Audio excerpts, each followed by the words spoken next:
सोचो, एक भिखारी रोज तुम्हारे सामने बैठा भीख मांगता है। मैले कुचैले कपड़े, जंग लगा हुआ कटोरा, सिर झुकाए हुए चुपचाप बैठा रहता है।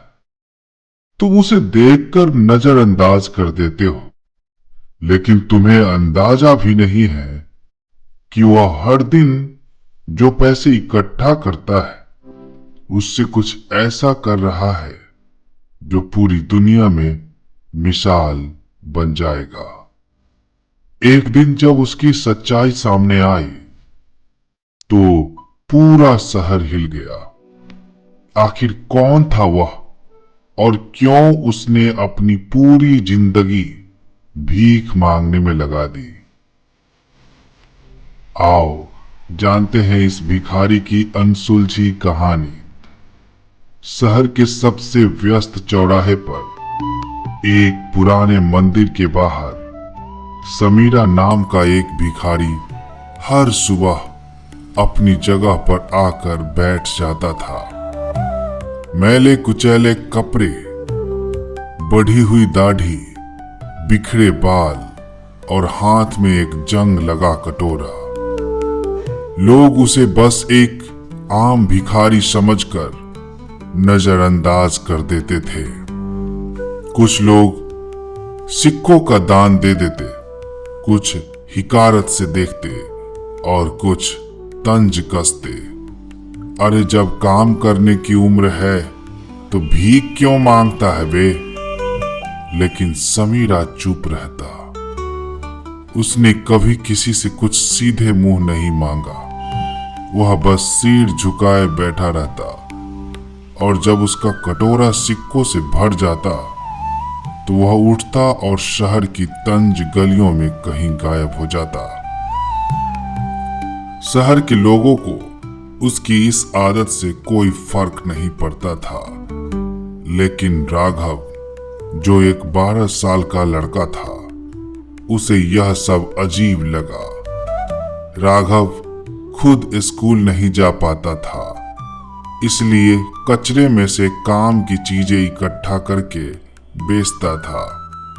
एक दिन जब समीरा सिक्कों के साथ उठा तो राघव ने चुपके से उसका पीछा किया। समीरा संकरी गलियों से होता हुआ एक पुराने जीर्ण शीर्ण मकान में पहुंचा। राघव ने खिड़की से झांक कर देखा और उसकी आंखें फटी की फटी रह गई। अंदर लगभग 60-70 बच्चे पढ़ाई कर रहे थे। उनके कपड़े फटे पुराने थे, लेकिन उनके चेहरों पर खुशी थी। उनके पास किताबें, स्लेट और कुछ लकड़ी की कुर्सियां और टेबल रखी हुई थी। समीरा अंदर गया और अपने कपड़ों से सिक्कों की पोटली निकालकर एक बूढ़ी औरत को दे दी। बूढ़ी औरत ने आशीर्वाद देते हुए कहा, भगवान तेरा भला करे समीरा, तेरी वजह से ये बच्चे पढ़ पा रहे हैं। समीरा मुस्कुराया और बोला, बस उन्हें पढ़ाते रहो अम्मा, यही मेरे लिए सबसे बड़ा आशीर्वाद है। राघव यह सब देखकर हैरान था।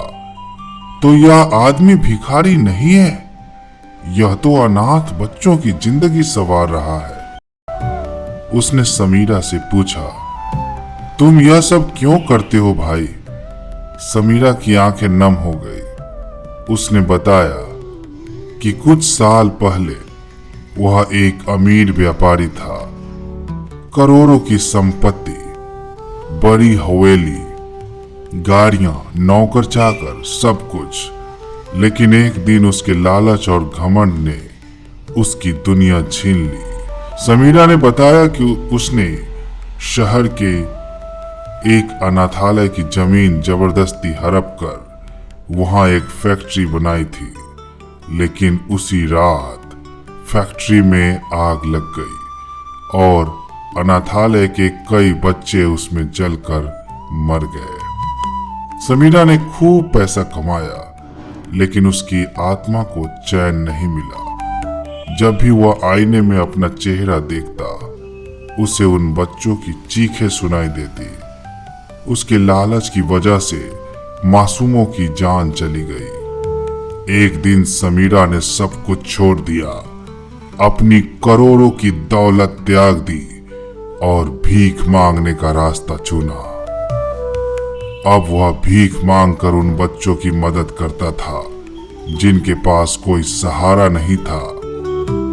एक दिन शहर में बाढ़ आ गई, कई घर तबाह हो गए और समीरा के छोटे से स्कूल में भी पानी भर गया। समीरा ने अपनी जान की परवाह किए बिना बच्चों को वहां से निकाला, लेकिन खुद तेज बहाव में बह गया। जब लोगों को यह खबर लगी तो पूरा शहर अस्पताल पहुंच गया। अखबारों में छपा, करोड़पति से भिखारी बना समीरा, जिसने अनाथ बच्चों को दिया नया जीवन। लोग हैरान थे, जिसे वे एक मामूली भिखारी समझते थे, वह असल में सबसे बड़ा दानवीर था। समीरा की हालत गंभीर थी। जब डॉक्टरों ने कहा कि शायद वह बच नहीं पाएगा, तो उसने अपनी आखिरी इच्छा व्यक्त की, मेरे मरने के बाद मेरी पहचान मत मिटाना, इस स्कूल को और आगे बढ़ाना। कुछ घंटों बाद समीरा ने अपनी आखिरी सांस ली। समीरा की कहानी सुनकर पूरा शहर रोने लगा। जिसे लोग घृणा से देखते थे, उसने सैकड़ों बच्चों को पढ़ाया, पाला और नया जीवन दिया। राघव ने कसम खा ली कि वह इस स्कूल को बंद नहीं होने देगा। अब वह खुद भी पढ़ाई करता और दूसरे बच्चों को भी पढ़ाने लगा। वह जगह जो कभी खंडहर थी, अब समीरा फाउंडेशन के नाम से जानी जाती है।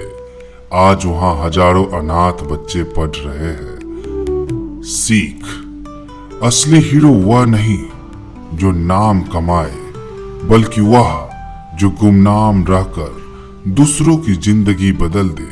समीरा चला गया, लेकिन उसकी कहानी हमेशा लोगों के दिलों में जिंदा रहेगी।